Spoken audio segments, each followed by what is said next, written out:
रेत और धूप की जमीन पर एक शख्स का गुरूर आसमान तक पहुंचा, जो हजारों की पीठ पर बनाया गया था।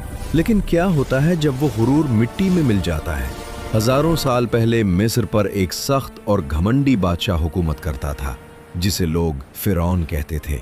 उसे अपनी ताकत का इतना घमंड था कि वो लोगों को कुछ समझता ही नहीं था।